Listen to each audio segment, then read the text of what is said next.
I've had the iPhone Air for 2 months now, and we're going to talk about how long does it take to get used to it, and afterwards, is it really worth it? So let's go ahead and jump right into it and talk about the good and the bad with the iPhone Air. So first off, let's talk about how well it's actually held up, because if you've looked at the ones in the store, you will see scratches all over the back, especially on the black.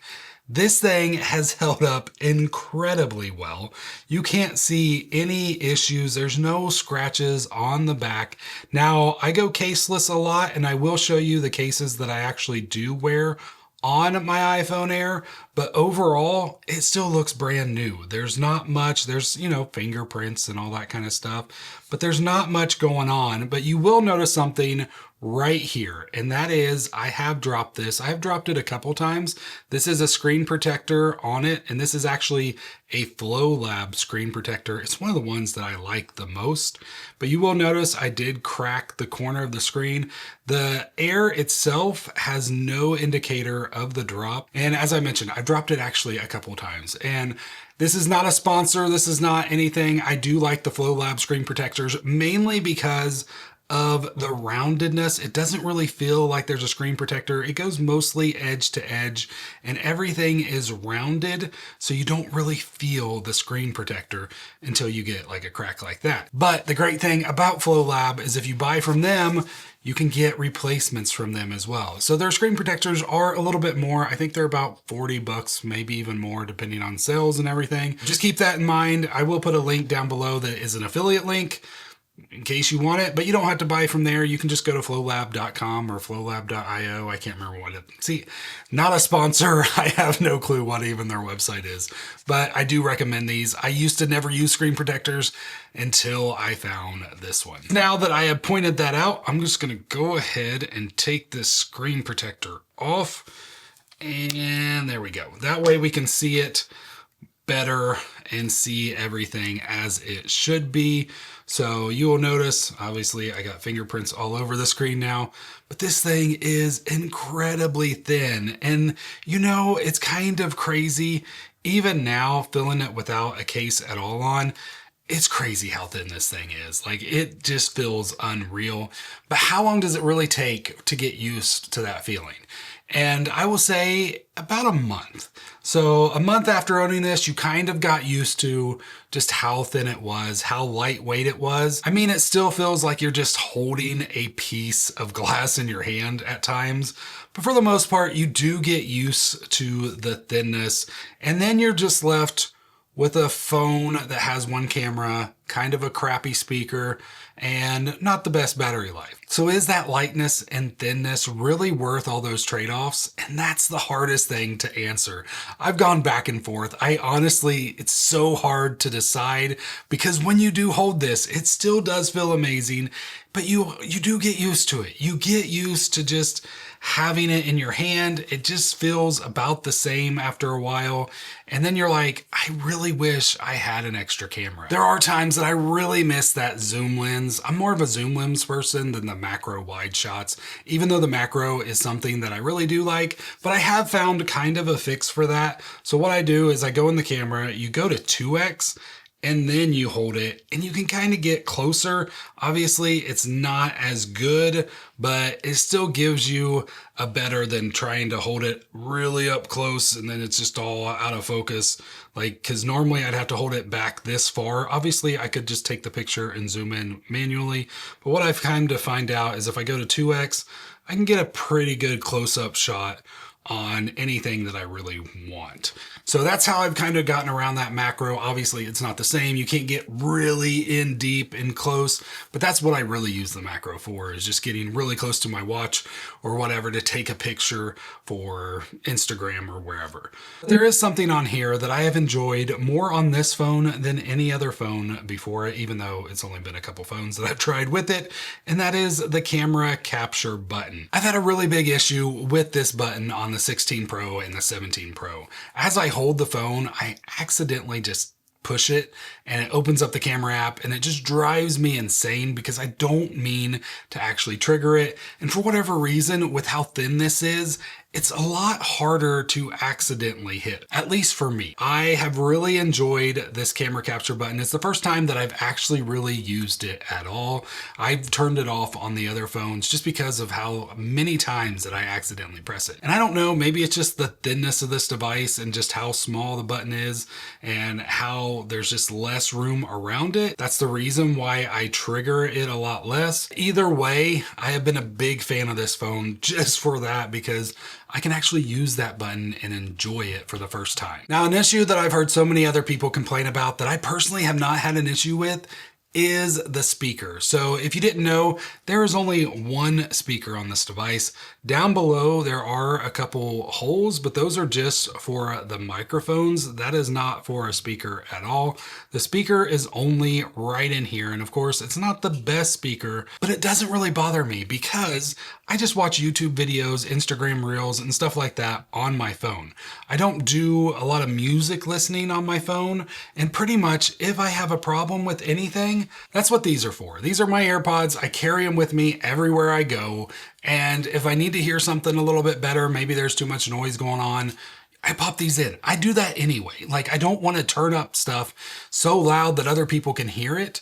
So I don't understand why so many people have such a problem with that. Because if you're by yourself, the speakers on here are fine. Like, they do a good job. They do well enough. So I'll go ahead and launch the YouTube app and play a little bit of a video for you just so you can get an idea. Simply, like, I've seen this take or this position or this sentiment many times before, actually, that basically we need to be more generally accepting of companies trying new things, because on one hand, and let me go ahead and hold it up to my mic.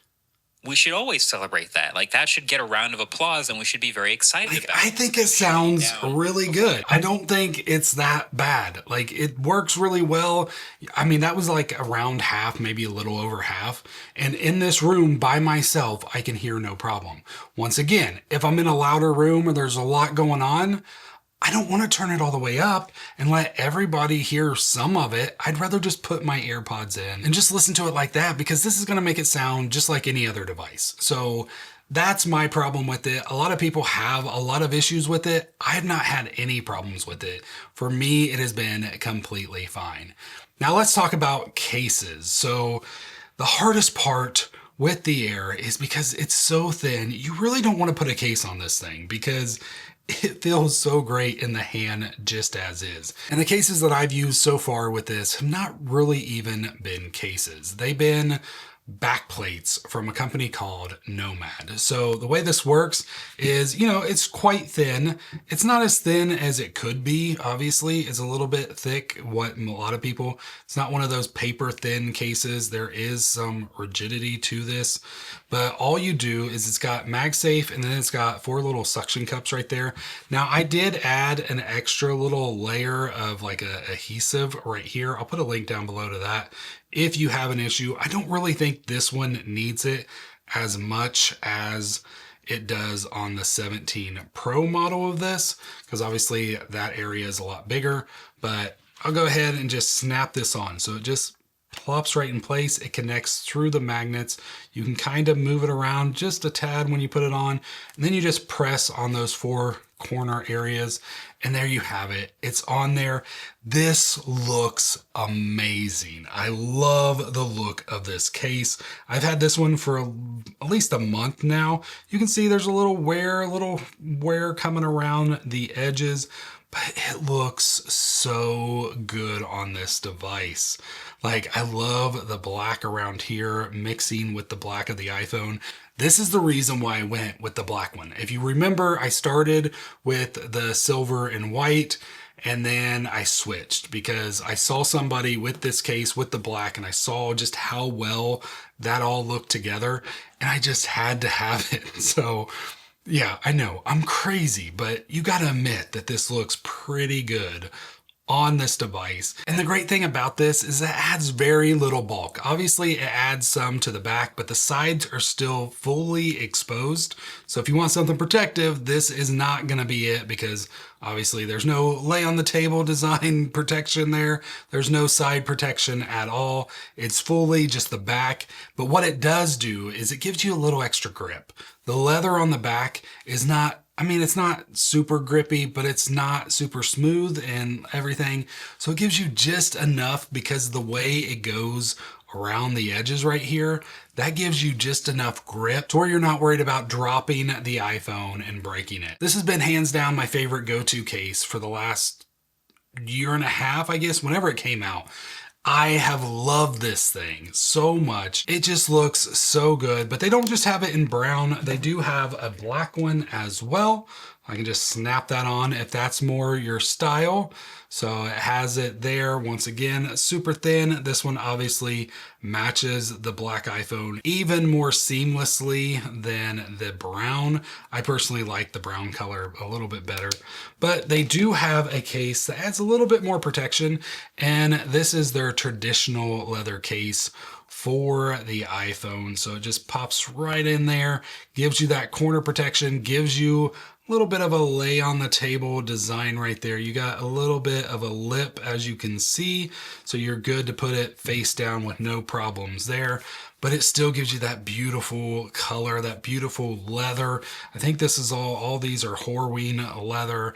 This is all from a company called Nomad. I didn't even mention. Once again, not a sponsor, just a fan. I will put some affiliate links down below if you are interested in them at all. They are pricey. Like, I will say that. I believe these are about 40 bucks, maybe more, maybe 50, somewhere in the 40-50 range. I think this is like 60 or 70. Like, it gets pricey, but it is because it is that high quality leather that they use. And these will age, they will mark up, but they will look great in that process. I love the way they age as they go. But if you're in the market for a case for your iPhone, these are the ones to go with. They make them for all the 17 lineup, so just be sure to check that out. Link is down below. All right, so now let's talk about the battery life, because that has been an issue with this. Obviously, something so thin has got to have a horrible battery life, right? And personally, I've not had much of a problem at all. I think one day I got it under 20%, and I was a little worried that day. But by the time it was there, I was already at home. I could have just thrown it on the charger. It wasn't a big deal. Obviously, if there was an emergency, then that could be a little bit more of an issue. But I do have the Apple Watch Ultra with cellular access, so I feel like that's always my backup. If I need something, I'm gonna have some way to contact people for multiple days. So the Ultra, is the perfect pair to this, if you ask me. But now, I haven't had to change my lifestyle at all for this phone. And that's the thing. Like, it's not something I'm worried about. I'm not worried. Most of the days I'll end with about 40-50%, somewhere around there. 30 a couple times. And like I said, under 20 was one day over the last 2 months. That's pretty amazing. But how am I able to do that? Well, I work from home, but I don't put my phone on the charger a lot at home. But I do have 2 kids that are involved in sports and just always feel like I'm running around. And in the car, I have a car charger and I always just dock it there anyway. So that doesn't matter which phone I have, I'm always going to dock it there. And the great thing about this is it charges fast. This thing charges up. And that's because obviously if you have a smaller battery, it's going to charge up faster than a larger battery. There's less capacity that it has to charge up to. So that's the trick to this thing. And it's the same trick that I talked about with the iPhone mini. It's like, yes, the thing is small. It's got a small battery. It doesn't last as long as the big one, but it charges up faster than the big one. So it's not a big issue as long as you have a charger around. And I also have the battery pack. So the battery pack is great. It works great. I've used it once, I think. Like, it's not something that you have to use every day to get through the day. It's just that thing that where if I plan on going on a vacation or if I know I'm going to be gone all day and I'm not going to be in my car, then I'll bring the battery pack with me because I'm probably going to need a little extra juice. But it's not something I'm going to keep on my phone all the time. Now, the battery pack works best if you put it on first thing in the morning and you let it die first, and then you just take it off and then you go with the phone the rest of the day. Because it takes less juice to keep it charged than it does to charge it up, so the battery pack's going to last longer. Just a little tip for you, if you did buy a battery pack and you're like, this thing's horrible, Put it on in the first part of the day when you're going to have one of those long days. Now, obviously, you don't always know when you're going to have one of those long days, but for the most part, you probably should unless an emergency happens. So it's not been a big issue. The battery has been completely fine. Like, I've not had any problem with it. Let's go ahead and look at settings here. I can go to the battery health. My battery health is still at 100%.